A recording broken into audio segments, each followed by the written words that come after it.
Hai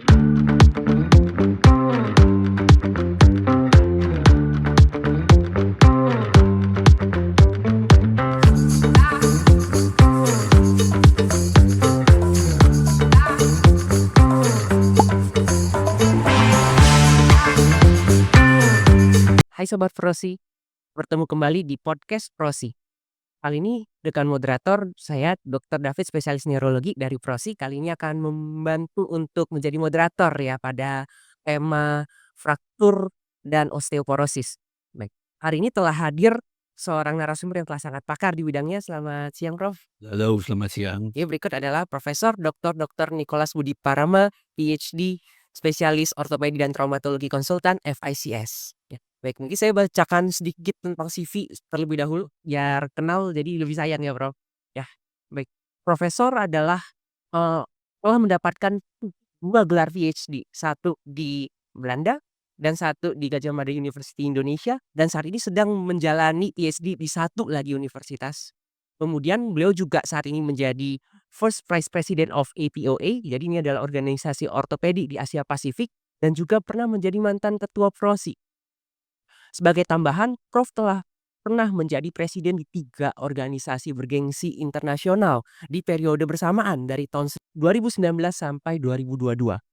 Untuk pencapaian tersebut, Prof telah mendapatkan penghargaan Muri dan juga Habibie Award.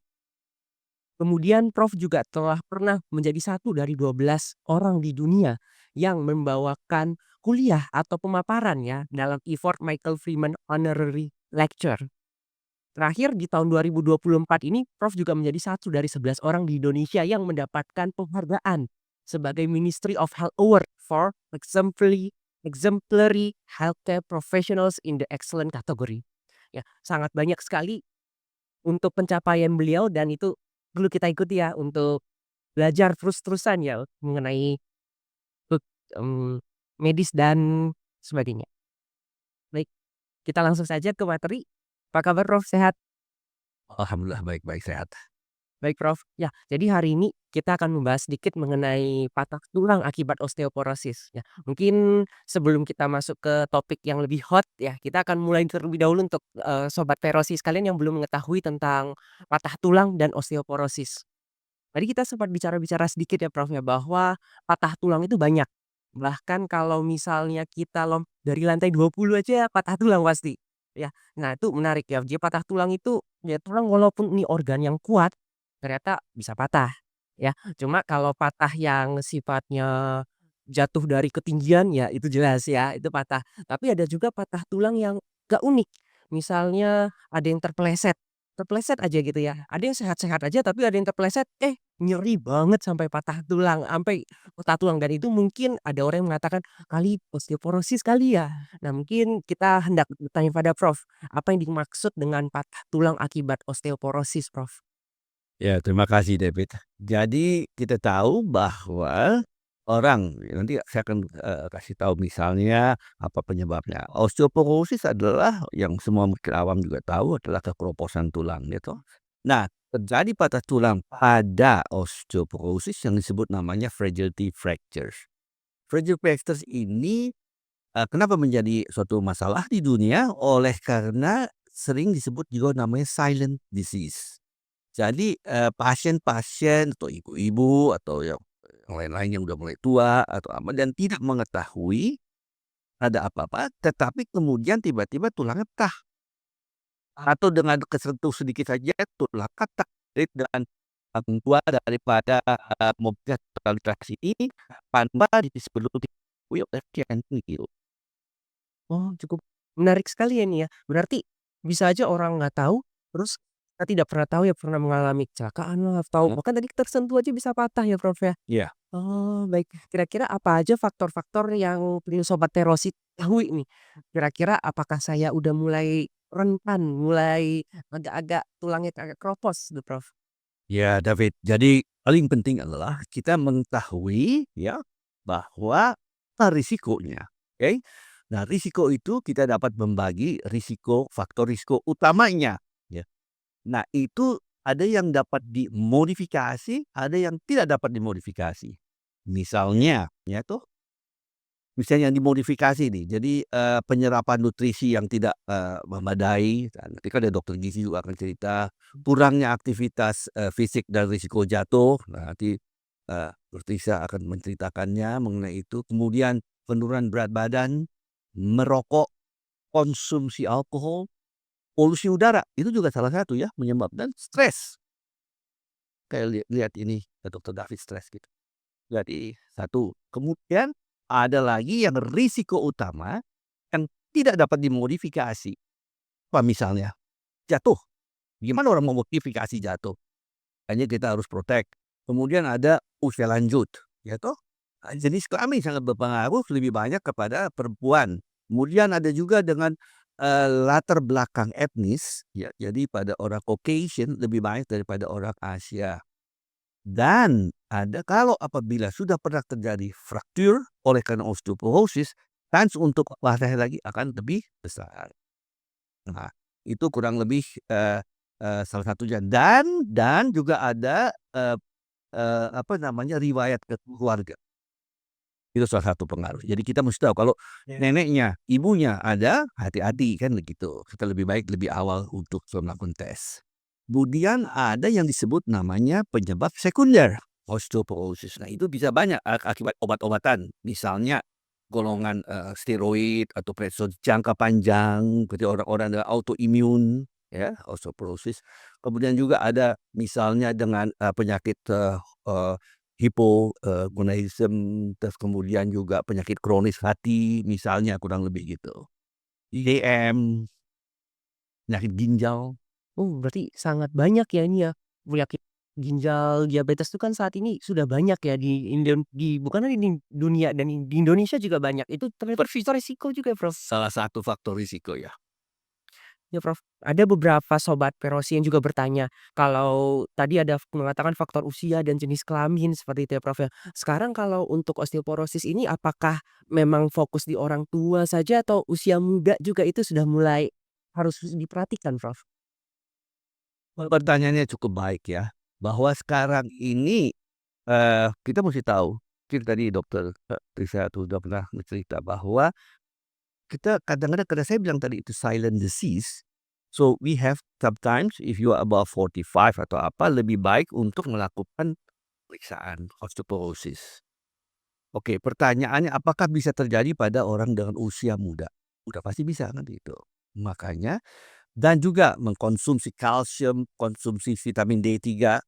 Kenapa kita mesti hati-hati bahwa bahwa, bahwa ini bahayanya adalah kalau kita lihat ya, jadi orang dari 5 tahun, kalau ada grafik ya, 5 tahun terus naik sampai dengan 35, oke? Peak-nya 35 tahun, sesudah itu dia akan menurun apapun itu. Jadi kalau kita lihat daripada skor di BMD, dia akan menurun terus dengan bertambahnya usia, oke? Setuju? Jadi, what you have to do is you have to increase the level of the 35 tahun ini. Maka konsumsilah kalsium atau vitamin D yang baik adalah mulai dari umur 5 sampai dengan 35. Bukan kemudian saya udah tua, kemudian saya baru mulai. Bisa, dia akan menurun terus kan gitu. Oh, oke. Nah, itu Nah, itu satu. tips yang bagus tuh, ya bahwa harus diperhatikan dari sejak usia muda ya, harus melihat fisiologi ya dari pertumbuhan tulang ya, dan kita bisa main dari situ supaya masa tuanya kuat tulangnya ya, Iya. ya. Dan kemudian kalau kita lihat bahwa, eh, tadi kan ditanyakan usia, oke. Jadi kita lihat pada wanita lebih tinggi daripada pria, ya pada umumnya. Dan pada orang dengan usia 50 tahun, itu bisa terjadi sekitar 2%. Akan tetapi begitu dia di atas 80 tahun, itu bisa menaik sekitar 50%. Oke, satu. Pada laki-laki pria, kalau Anda lihat, pria di dengan Caucasian dibanding dengan Asia juga berbeda. Ada pria Caucasian, kemungkinan frakturnya jauh lebih besar daripada pria, eee Asian. Iya, Prof, itu cukup menarik juga, Prof. Apa itu terkait dengan karena kan orang Kaukasia ini kan orang Eropa ya yang ada musim panas, musim dingin, apa itu terkait kan katanya tulang itu ada vitamin D-nya, apa terkait itu juga ya, Prof, ya? Ini pertanyaan yang baik ya. Jadi saya jujur sedangkan saya masih di Western di Eropa, Amerika, dan di Asia sekarang juga di Dubai. Jadi Anda bisa lihat, eee, David, jangan orang katakan bahwa, saya banyak, sun exposure di negara, Asia. Anda tahu waktu kita pernah dengan, Profesor Ikramsyah pada saat itu memberikan ceramah di, Madrid, ya. Kemudian kita lihat, kok jumlah presentasi orang dengan osteoporosis salah satu yang tertinggi adalah dengan vitamin D3 terendah di dunia adalah di Indonesia lagi. Oh, bukan. India. Oh, di India. Di India, padahal kan orang India sun exposure-nya cukup banyak, Benar sekali, Prof. ya toh? Dibandingkan dengan orang Caucasian yang berada di, Amerika atau di Eropa Utara. Benar, Prof. Nah, jadi itu yang kita harus selalu saya bilang katakan, cek yang benar, ngerti ya? Jadi kita melakukan pemeriksaan vitamin D3, kemudian, PMD atau apa, dan Frex kemudian. Berarti karena berada di Indonesia menjadi terkecualian ya karena banyak sinar matahari ya. Benar-benar kata Prof bahwa saat ini kita juga lihat di Indonesia tadi kata Prof ada penyakit autoimun itu juga mulai makin banyak. Itu juga mungkin Persis. ya karena kita walaupun di Indonesia kita mungkin banyak di ruangan ya Prof ya sama aja ya. Ya, betul betul. Menarik sekali Prof. Ya, ini selanjutnya Prof, kalau kita udah tahu ada laki-laki, perempuan bisa, bahkan usia muda juga udah mulai bisa. Mungkin untuk sobat Verosis kalian ingin tahu kalau yang baik muda ataupun tua ya kira-kira saya udah osteoporosis belum sih? Kira-kira bisa dilihat dari tanda apa atau gejala-gejala khusus apa, Prof? Pertanyaan yang baik. Tadi saya katakan bahwa tidak ada evidence base yang mengatakan bahwa orang dengan mulai osteoporosis, aduh nyeri-nyeri sakit sendi, belum tentu itu belum dia sakit itu. Ya hati-hati sekali kan itu. Maka harus dilakukan satu assessment osteoporosis ya. Jadi misalnya dengan, riwayat keluarga, riwayat memberikan obat-obatan dan kemudian harus kalau sekitar 45 tahun ke atas pada wanita dilakukan pemeriksaan bone marrow density, toh. Nah, pertanyaannya sekarang pasti sama dari David, BMD kan cukup mahal, Benar, benar sekali. mesinnya aja udah mahal. Jadi kan kita mungkin saya nanti sama Prof. Tisa berapa banyak di Indonesia. Dulu zaman saya itu masih baru sekitar 76, sekarang udah pasti kurang lebih ya. Nah, kemudian kalau misal di daerah terpencil, itu kan masa nggak dapat fasilitas BMD, bagaimana kan itu. Betul. Maka kita ada kan namanya FREX, Oh, ngerti ya? Nah, Frex juga itu kita bisa mendeteksi untuk terjadinya fracture. Oke. Tapi jangan salah, Frex itu dari seluruh dunia berbeda. Udah oh, pasti. Frex di Amerika, di Eropa, dan di Indonesia. Makanya dengan Dokter Gunawan waktu itu kita 10 tahun yang lalu kita membuat Frex Indonesia. oh, wah, keren itu, Prof. Jadi bisa aplikatif di Indonesia, Prof. Persis. Prof, mungkin rekan-rekan sobat Foresti juga ingin mengetahui Frex itu apa sih, Prof? Dan itu berarti bisa menggantikan BMD ya untuk screening misalnya? Nggak bisa menggantikan, itu lain. Tetapi nanti Dokter Sia akan memberitahu dengan sekarang aplikasi itu kemana-mana. Kita juga mesti menggapai rakyat-rakyat di daerah terpencil atau yang tidak mempunyai fasilitas atau kemewahan untuk melakukan BMD, itu bisa nanti di-download. Kita ada tuh nanti di-download itunya, app-nya di Perosi ya. Wah, bahkan sudah user friendly dan mudah dicapai ya oleh untuk sobat Foresti ya? Wah, keren sekali. Makanya saya senang banget sekarang lihat Perosi ini ya, di bawah, Dokter Tirta bahwa sekarang begitu berkembang, jadi udah jangan takut lagi, kita udah ada semuanya, tapi kita harus harus dilihatlah di webnya atau apa pencegahannya, kemudian ada senam osteoporosis kan itu, dulu kan cuma senam osteoporosis cuma berapa orang aja 20, sekarang coba lihat ribuan kan gitu. Bener, Prof. Baru kita ngadain acara kemarin, rame. Semakin banyak yang sudah akhirnya menyadari ya bahwa gangguan tulang osteoporosis ini ya lebih kurang kayak hipertensi diabetes ya, Prof, ya, silent tapi kalau udah kena, Menang waduh setengah mati. setengah mati, benar. Oke, mungkin sekaligus untuk, bagaimana proses penanganannya, Prof? Kalau misalnya sudah patah tulang akibat osteoporosis, kita harus ngapain nih Sobat Perosi? Ya. Jawabannya satu, sebut dulu, tulang di mana? Karena kan berbeda-beda, apa di tulang belakang, yang paling sering ya, tulang belakang, hip, groin, atau di wrist. Oke. Maka kalau Anda lihat, Anda lakukan pemeriksaan BMD, itu pada umumnya yang diambil adalah yang untuk, mempresentasikan, faktor lain adalah, eee, tulang belakang, hip, dan wrist. Yang mana? Oke, kalau misalnya ada yang patahnya di tulang belakang dulu, Prof, yang rentan. Ya, tulang belakang juga kadang-kadang orang bertanya, pempatah, "Oh, kok ibu saya jadi lebih pendek?" Oh, Terlihat ya, gitu. Prof, ya? Kemudian, "Oh, kok ibu saya menjadi lebih," how do you call it, kifosis lebih bungkuk ke depan. Itu kan salah satu yang bisa lihat kan gitu. Nah, apabila patah, orang kadang-kadang, "Wah, ini patah tulang paha langsung mesti dioperasi." Enggak, kita lihat dulu. Kita lihat lagi BMD-nya udah pasti. Selalu selalu selalu saya katakan, usahakan untuk konservatif treatment dulu, ngerti nggak? Itu dengan misalnya ya kalau patah awal kita kasih brace, extension brace, nanti kita bekerja lagi kena extension brace, terus begini selama 3 bulan. Kemudian pemberian obat-obatan untuk osteoporosis. Lihat kadar kalsium dan vitamin D3 juga. Oke, kalau pada hip fracture, pada osteoporosis, lihat penyebabnya apa, di mana lokasinya itu berbeda-beda. Kalau iya di part kepalanya kita lakukan penggantian head-nya, sebut namanya bipolar prosthesis atau total hip replacement.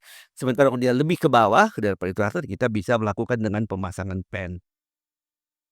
Berarti sangat banyak ya, Prof. Nah, kemudian ada yang bertanya kalau saya patah tulang, Prof, berarti saya harus cek osteoporosisnya ya, Prof, ya berarti, Prof? Ini pertanyaan yang sangat baik. Kenapa David? Satu, yang selalu momok, kenapa momok di dunia osteoporosis adalah orang patah, dokter cuma minta maaf ya kalau ada dokter-dokter yang munafik. Dokter hanya memikirkan operasi, setelah operasi selesai. Nggak bisa, nggak akan bisa. Dia akan berulang. Kedua, untuk penyambungannya delay union juga lebih susah karena dia fase osteoporosis. Jadi saya anjurkan kalau dia belum pernah dilakukan BMD, lakukanlah BMD, bone marrow density, dan kemudian pemberian obat-obatan ini di atas 2 minggu. Jadi bukan langsung itu ada skemanya ya. Dan tadi kita tetap harus follow up. Makanya ini Pelosi ini sekarang satu membuat awareness kepada para pasien sehingga pasien kadang-kadang kalau dokter yang nggak ngasih, pasien juga bisa menanyakan ke dokternya. Benar. Oke, dan itu pesan penting juga dari Prof untuk sobat Verosi ya, bahwa untuk patah tulang kalau akibat osteoporosis itu ada dan itu bisa berulang ya, sehingga kita tidak harus selalu melihat kalau patah tulang, santai pasti operasi, habis operasi selesai. Oh enggak, ternyata itu Betul ya. betul betul. Wih, Prof, kemudian bagaimana tantangan utama Prof dalam mengelola pasien dengan patah tulang akibat osteoporosis, Prof? Terutama dari sisi keparah cederanya dan juga pertumbuhan tulangnya, Prof? Ya. Kita bisa lihat dari dua dua dua sisi, David. Satu daripada dokter-dokter tulang, bedah tulang, nah itu sangat sulit kan gitu. Karena satu, biasanya patahnya itu adalah tidak sangat komunitif, karena kan tulangnya kecil, remuk-remuk biasanya. Dan apabila ada memasang plat atau skru, ribnya juga nggak ada karena tulangnya keropos. Maka untuk kadar jebol kan lebih besar. Jadi nggak gampang dari segi, dokter bedah tulangnya, tetapi juga daripada masyarakatnya adalah, tadi, jadi, ya kita harus follow up setelah patah itu apa, kelanjutannya apa, jadi bukan selesai di situ aja. Oh, wah, cukup kompleks ya, wah, ternyata, Prof. Mungkin satu lagi, Prof. Kira-kira apakah sudah ada inovasi yang terbaru, Prof, yang mendukung penyembuhan patah tulang akibat osteoporosis, Prof? Penyembuhannya, Betul, Prof. nah itu kan pasti tadi saya katakan kita musti lihat dulu ke, BMD, bone marrow density ya, kekurangan dan kemudian sekarang banyak sekali obat-obatan ya, apakah golongan bisphosphonate atau denosumab atau yang terbaru tetravalent, banyak sekali obat-obat yang cukup baik dan ini tapi harus diingat bahwa obat ini harus dibeli yang berdasarkan ada evidence base-nya standar. Kalau enggak kan banyak sekali orang makan menurut ibu saya atau ibu ini makan obat itu, nah itu hati-hati kan gitu. Lebih baik datanglah ke dokter yang ahlinya kan gitu. Bener, Prof. Sekiranya apakah kalau untuk pengobatan yang dekat dengan masyarakat atau pengobatan yang katanya dengan alat-alat itu sudah ada juga, Prof, berarti, Prof? Pengobatan dengan Alat-alat seperti itu, Prof, seperti alat kesehatan digital atau seperti itu tuh sudah ada, Prof? jadi kembali lagi, itu yang sekarang lagi digaung-gaungkan oleh, Perosi kan gitu. Awareness, bukan awareness-nya dan kemudian dengan pembantuan digitalization, sekarang misalnya di daerah yang terpencil di manapun, orang kan bisa lihat melalui webnya itu. Kayak dengan web ini kan gitu. Nah, Oke, oke, oke. jadi ada FLS, app itu bisa di-download nanti di mana, di Perosi ini. Oh, ya, itu tentang apa sih, Prof? Ya, jadi mengenai, how to identify inform, initiate, kemudian investigate, dan juga, imitate the patient by apps. Oh, Ya, ya. oke oke, berarti ini software yang bisa digunakan untuk dokter bahkan tadi ya, Prof, ya, di tempat terpencil dan juga dapat meningkatkan ini ya, lebih ke arah sensitif ya, awareness kan kondisi osteoporosis ya, Prof? Itu yang saya, bilang kita harus dengan ada new technology ini, ada AI, ada teteban ya, ada apa kan gitu. Belum tentu AI semua AI bagus. Saya kebetulan barusan saya mendapat penghargaan di Eropa untuk ngomong mengenai AI dalam bidang, new technology. Dengan saya sekarang mungkin pernah dengar ya, saya salah satu yang operasi dengan robot. Nah, tetapi yang paling penting adalah semua AI oke bagus, tidak semua AI bagus. Jadi kitanya sendiri harus adopt yang mana yang kita harus adopt di AI dan yang mana tidak. Jadi kembali lagi adalah sebagai dokter, sebagai dokter-dokter juga kita harus banyak update pada ngerti nggak ya? Benar Jadi sekali, Prof. ya you cannot depends on the machine. Machine learning bisa machine learning, tapi kan lain-lain. Wah, luar biasa sekali, Prof. Dan mungkin saya akan mencoba merangkum ya dari hasil kita bicara tadi kepada sobat-sobat Verosi sekalian ya, bahwa patah tulang itu banyak. Tapi ada ternyata namanya patah tulang akibat osteoporosis atau fragility fracture. Ya, jadi ada orang yang patah tulangnya mudah, ada yang patah tulangnya susah, ada yang tulangnya kuat, ada yang lebih rapuh. Nah, yang rapuh inilah yang kita harus jaga-jaga, harus hati-hati. Karena dia seperti darah tinggi, seperti gula ya, bahwa penyembuhannya apa, silent killer. Dia tidak ketahuan, kemudian pas ketahuan pengobatannya susah. Ya dari segi patah tulang akibat osteoporosis sendiri, penyembuhannya juga susah, bahkan tidak segampang operasi saja, bahkan mau cari penyangga untuk operasinya aja susah, ya. Sehingga memang kadang kala tidak semuanya operasi dan yang paling bagus adalah pencegahan. Dan pencegahan itu dari usia muda. Ya, dan dari usia muda itu yang kita lihat ada banyak scoring yang dapat kita gunakan, sebenarnya harusnya pakai bone marrow BMD ya, bone marrow density, namun karena belum ada secara umum, ada beberapa scoring yang dapat kita gunakan seperti FRAX ya, fracture risk assessment tools dan lain sebagainya yang dapat kita gunakan, ya. Targetnya adalah yang paling penting pencegahan lebih bagus daripada mengobati dan kesadaran kita dari awal untuk mulai mencegah, mulai sensitif, mulai tadi usia 45 tahun ke atas kita deteksi, itulah yang terbaik untuk menjaga kesehatan tulang kita dan ujung-ujungnya produktivitas kita sehat dan sampai usia tua sehat selalu bisa aktif. Ya, mungkin itu pesan dari saya, ya. Sekian mungkin dari saya, mungkin dari Prof ada tambahan Prof untuk sobat-sobat Perosi, Prof? Oke, untuk semua sobat-sobat, Perosi, nomor satu adalah Anda harus tahu, akibat daripada osteoporosis ini di seluruh dunia ini adalah suatu disaster, karena ya biayanya akan besar sekali dan kemudian pasien yang menderita osteoporosis akan menderita menderita untuk jangka panjang. Jadi pesan saya satu adalah, itu yang juga dikembangkan oleh Pelosi adalah bagaimana mengembangkan awareness, kehati-hatian, mencegah sebelum terjadinya patah atau kuratif. Itu yang paling penting. Jadi seringlah rajin-rajin lihat di webnya, Pelosi apa aja, ada news apa, kemudian apakah saya perlu obat-obat apa aja, bagaimana pemeriksaannya, itu udah lengkap sekali kan gitu. Benar sekali, Prof. Ya, jadi pesan terakhir dari Prof itu ya, buka web Rosi, ya. Dan kalau bingung, kontak Rosi, kita akan bantu juga. Oke deh, mungkin sekian dari kami, semoga bermanfaat untuk sobat-sobat Rosi sekalian. Selamat siang.